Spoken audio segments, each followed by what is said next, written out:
10वीं जमात मैथ्स 1 सबक नंबर 1 दो मुतगय्यर ख़त्ती मसावात मशक़ी सेट 1.1 का पहला जो सवाल है 5x जमा 3y बराबर 9 और 2x नफ़ी 3y बराबर 12। अब मसावात 1 और 2 की जमा करनी है और जमा करने के बाद हमें x की कीमत हासिल होती है।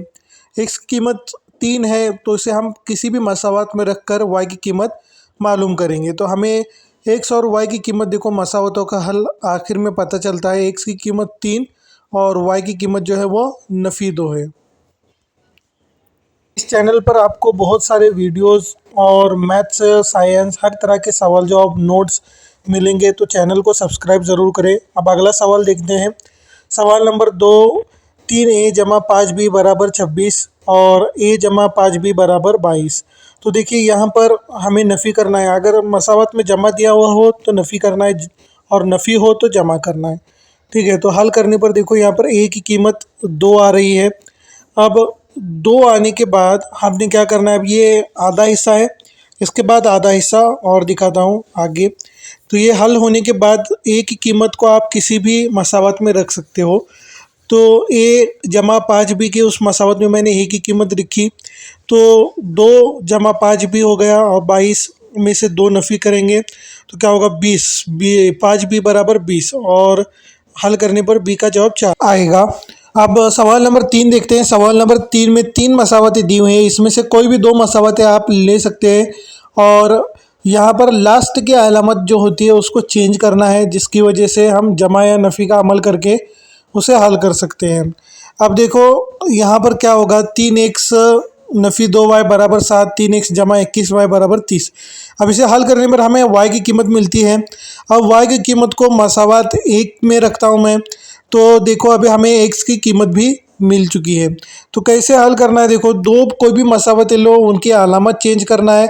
अलामत चेंज करने के बाद आपको x या y की कीमत मिल ही जाएगी। आपको देखना है कि किस अलामत को आप नफ़ी करके या जमा करके हटा सकते हैं और फिर आपको दोनों कीमतें मिल जाएंगी आराम से। बहुत ही आसान है। अब सवाल नंबर 4 देखो, इसमें जैसा पहले तरीके में है उसी तरह 2x ये जमा में है तो किसी 2x को नफ़ी में कर दो, तो उस तरह से फिर 2x कट हो जाएंगे, जमा वाला और नफ़ी वाला। और आगे y 4y बराबर 4, तो 4/4 बहुत सारे बच्चे यहाँ पर 0 लिख देते हैं, लेकिन ऐसा नहीं, 4/4 अगर आ गया तो 1 आएगा। ठीक है, y बराबर 1। अब y की कीमत मसावत में रखनी है, किसी भी मसावत में रख सकते हो आप, पहली या दूसरी। और फिर 3y की जगह, अभी y की जगह 1 डालो मतलब 3 ही रहेगा वो। ठीक है, तो इस तरह से आपने क्या करना है, हल करना है। यहाँ पर 3y गलती से हो गया है तो बस यहाँ पर 3 रहेगा, 9 जमा 3 12 हो जाएगा डायरेक्ट। 2x बराबर 12 और x बराबर 12 के नीचे 2 जाएगा तो 6 हो जाएगा। ठीक है, x की कीमत 6 और y की कीमत 1 आएगी। अब सवाल नंबर 5 देखो, इसे हल करने का तरीका एक अलग है, वो देखते हैं हम। तो मैं दूसरी मसावत लेता हूँ यहाँ पर, यम नफ़ी 6n बराबर नफ़ी 7। तो यम बराबर क्या आएगा, नफ़ी 6n को उस जानिब लेकर जाना है तो वो जमा 6n हो जाएगा। तो यम बराबर 7 जमा 6n, इसे आप पहली मसावत में डालो तो आसानी से यन की कीमत हम निकाल सकते हैं। देखो नीचे मैंने मसावत 1 में यम की जगह 7 जमा 6n ये कीमत डाली और हल करने पर आता है। कौस जो होता है, कौस का मतलब होता है ज़रब, 5 यम ज़रब होता है 7 जमा 6n से।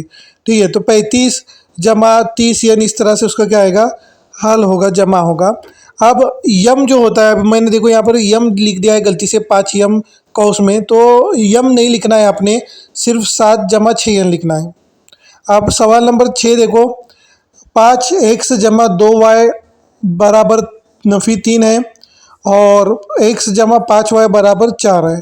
तो मसावत 2 से, जैसा अभी 5वां सवाल हल करे थे हमने, उसी तरह क्या करेंगे, x जो है उसे क्या करेंगे, वहीं पर रखेंगे, 5y को उस तरह जानिब लेकर गए तो नफ़ी 5y होगा और यही कीमत हम क्या करेंगे, पहली मसावत में डालेंगे। तो यहाँ पर भी देखो मैंने नीचे 5x लिखा है, आपने लिखना नहीं है 5x, 5 के आगे जो x है उसको निकाल कर क्या लिखना है, सिर्फ 4 नफ़ी 5y ये डालना है और ज़रब करने पर क्या हो जाएगा, वो मसावत हल हो जाएगी। y की कीमत आएगी, y की कीमत 1 आ चुकी है। अब आप किसी भी मसावत में y की कीमत डालें और x की कीमत भी हासिल कर सकते हैं। अब अगला सवाल सवाल नंबर 7 है। देखो, इसे डायरेक्टली नफ़ी या जमा के ज़रिए से हल कर सकते हैं हम। ठीक है, तो डायरेक्ट जमा या नफ़ी हमें करना है। अब यहाँ पर देखो, जमा करने पर आसानी से हल हो जाएगा। यहाँ पर x जमा वाई बराबर 5 आ रहा है। ठीक है, तो जमा करने पर x जमा वाई 5 आएगा, और नफ़ी करने पर देखो क्या आ रहा है, x जमा जो y है वो 1 आ रहा है। तो देखो 3 और 4 जो मसावाते हैं, 3 और 4 मसावत को एक के नीचे एक लिखना है, और x के आगे जमा और जो y है उसके नीचे नफ़ी लगाना है। तो y कट हो जाएंगे और x 2 हो जाएंगे, 2x बराबर 6, और x बराबर हो जाएगा 6/2, मतलब 2 तिया 6 हो जाएगा। अब x की कीमत को किसी भी एक मसावत में डालो और y की कीमत आ गई, देखो 2। तो इस तरह से x और y की कीमत मालूम की है। अब आखिरी सवाल है मश्क का, सवाल नंबर 8 है। तो इस सवाल को भी उसी तरह से अलामत तब्दील करके आपने क्या करना है, हल करना है। तो यहाँ पर देखो, जो भी अलामतें दी जाती है, नहीं है अलामत तो जमा की अलामत लगाओ, और जहाँ पर नफ़ी है वहाँ पर जमा कर दो। ठीक है, तो इस तरह से अलामत चेंज करके आप 2 मसावतें निकालनी है, मसावत 3 और 4 जो मैंने बनाई यहाँ पर। अब इसे क्या करेंगे, मसावत 3 को और 4 को जमा नफ़ी में करेंगे, मतलब y के नीचे नफ़ी लगाएंगे, x के आगे जमा लगाएंगे। 2x बराबर हो जाएगा 14, 14/2 मतलब 7। अब 7 की कीमत को हम किसी भी मसावत में डाल सकते हैं, मतलब x की कीमत जो 7 आई है उसे आप जो मसावत 3 या 4 इनमें से किसी भी मसावत में डालना है x की कीमत को, और जवाब आपको मिल जाएगा। हमारे बहुत से वीडियोस जल्दी आएंगे, तो मुफ्त में इस चैनल को सब्सक्राइब करें और फ्री में एजुकेशन हासिल करें।